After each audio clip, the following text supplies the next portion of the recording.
All right, everybody, welcome back to the deep dive. Make sure you hit that like button and subscribe to the channel. And as always, let us know your thoughts in the comments below. Definitely. We'd love to hear from you guys. So we are diving today into some spicy political commentary. This is the kind of stuff that always seems to get people riled up, right? Yeah, for sure. And it's important to kind of unpack it, I think. Exactly. We're talking about none other than former House Speaker Nancy Pelosi Okay. and some pretty strong opinions that she has about, Donald Trump.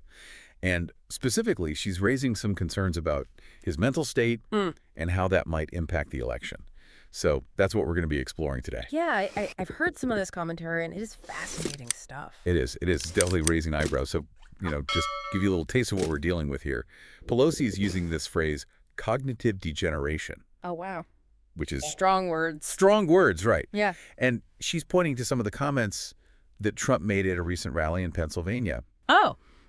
Specifically, there was this one moment where he was talking about, the media, the fake news. Right. And he said something along the lines of, someone might have to shoot through the fake news to get to him.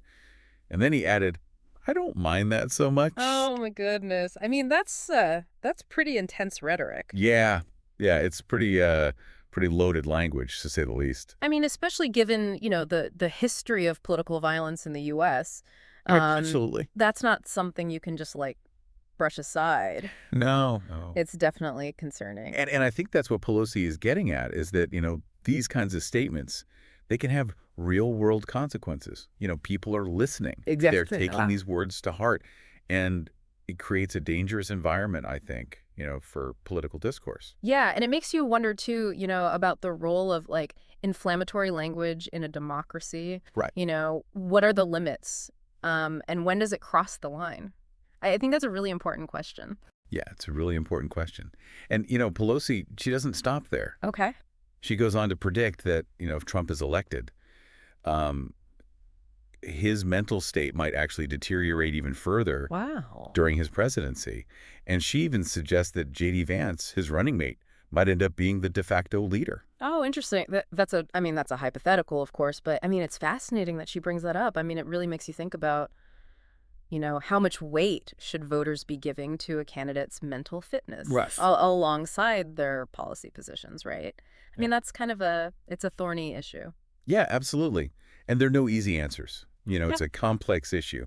And then to make matters even more, kind of, I guess, personal and kind of chilling, Pelosi brings in her own experience with violence from, Trump supporters. And she talks about the attack on her husband, Paul Pelosi, which was absolutely terrifying. Yeah, I remember that. And, the intruder was shot, where's Nancy? And she connects that back to the January 6th insurrection, claiming that the people who stormed the Capitol were motivated by a desire to punish her for criticizing Trump. Yeah, this is where it gets really interesting to me, because I think what we're seeing is, this trend, unfortunately, of escalating political violence, in recent years. Absolutely. And it's something that I think should concern all of us, regardless of your political affiliation. Right. And I think Pelosi's personal experience just, really kind of underscores how real and how dangerous this threat has become. Yeah. It's a stark reminder that, words have power.